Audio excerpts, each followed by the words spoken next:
បាទអូខេស្វាគមន៍មកកាន់ channel YouTube របស់សម្បត្តិ SARAY SWEETBOYZOGIO ទាំងអស់គ្នាបាទក៏ដូចជាស្វាគមន៍មកកាន់នៅវីដេអូថ្មីបាទថ្ងៃនេះខ្ញុំបានមានវីដេអូថ្មីបាទដើម្បីចែករំលែកទៅកាន់បងប្អូនទាំងអស់គ្នាបាទហើយវីដេអូយើងថ្ងៃនេះបាទតាក់ទងអំពីរបៀបនៃការ remove បាទ background របស់រូបថតរបស់យើងបាទចេញបាទដើម្បីយើងងាយស្រួលកាត់តដាក់ជារូបភាព background ផ្សេងបាទអញ្ចឹងដើម្បីងាយស្រួលក្នុងការ remove បាទបើសិនជាបងប្អូនចង់ចេះអាចតាមដានទស្សនាវីដេអូនេះពីដើមដល់ចប់បាទអូខេតោះឥឡូវយើងក៏បើខាត់ពេលយូរយើងទៅ remove ទាំងអស់គ្នាដើម្បីឲ្យស្អាតដូច thumbnail ខ្ញុំដាក់អញ្ចឹងបាទកាត់ដាច់ល្អបាទអត់មានជាប់នៅ background ញ៉ៃទៀតទេអញ្ចឹងយើងចង់ដាក់ជា background ថ្មីវាបានស្អាតបាទអូខេតោះឥឡូវយើងចូលមកកាន់កម្មវិធី Google ទាំងអស់គ្នាបាទអូខេបន្តបងប្អូនវាពាក្យថា remove.bg បាទ remove បាទ .bg បន្តបងប្អូនចុច search វាមកបាទអូខេបន្តពី search ហើយវា load នេះបាទ upload iMac ហ្នឹងបងប្អូនចុច select លើវាទៅដើម្បីទៅជ្រើសរើសយករូបភាពរបស់យើងបាទហើយនេះគឺជាបាទរូបភាពដែលខ្ញុំត្រូវ select ដើម្បីកែនៅបាទនៅដើម្បីកែនៅ background របស់វាអូខេនេះគឺជារូបបងហេងវិសាតោះឥឡូវយើងចុច select ទាំងអស់គ្នាទៅដើម្បីកាត់នៅ background របស់រូបថតមួយនេះអូខេ select លើវាទៅបាទបន្ទាប់វា select ទៅវានឹងបាទតិចទៀតវានឹងកាត់បាទ automatic ហើយបាទនេះវាកាត់អូតូម៉ាទិកហើយបន្តមកបងប្អូនចុចបាទ download នេះទៅដើម្បីយកទៅដាក់នៅបាទចុចនេះពាក្យថាទាញយកដើម្បីទៅបដូរនៅបាទ background ថ្មីរបស់បងប្អូនចង់ដាក់វាអីក៏បានដែរបាទអូខេឥឡូវដើម្បីនេះដើម្បីបើសិនជាបងប្អូនចង់កែនៅចង់កែbackground នៅក្នុងនឹងស្រាប់ក៏បានដែរបងប្អូនចុចពាក្យថា edit នេះទៅបាទ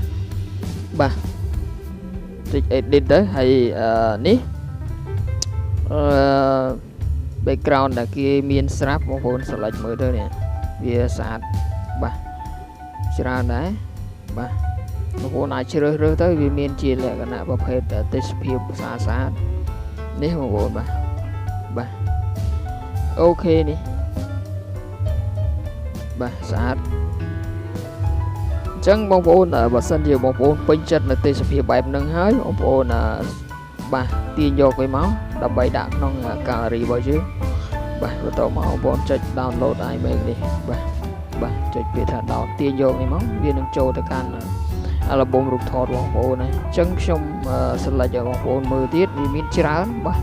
នេះមានច្រើនអូខេ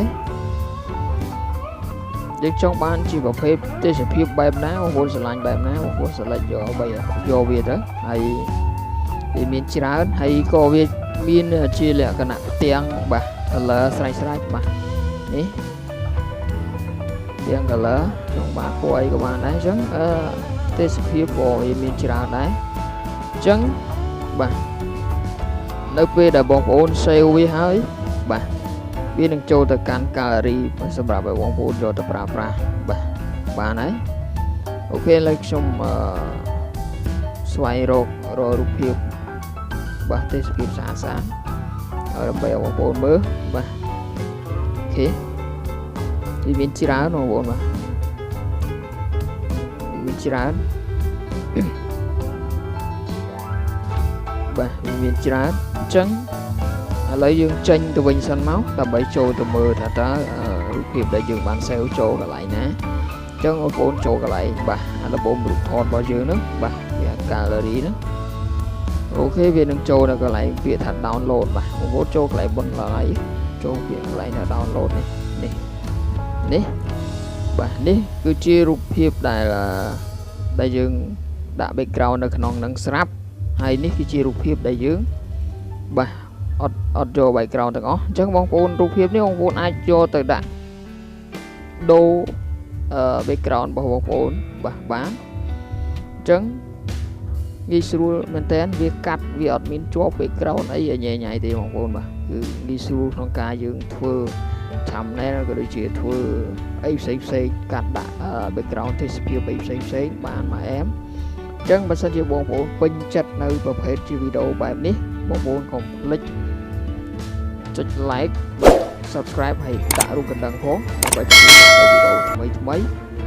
បើសិនជាមានចម្ងល់អីអាច comment នៅក្រោមវីដេអូខ្ញុំនឹងធ្វើការឆ្លើយតបទៅកាន់បងប្អូនបាទ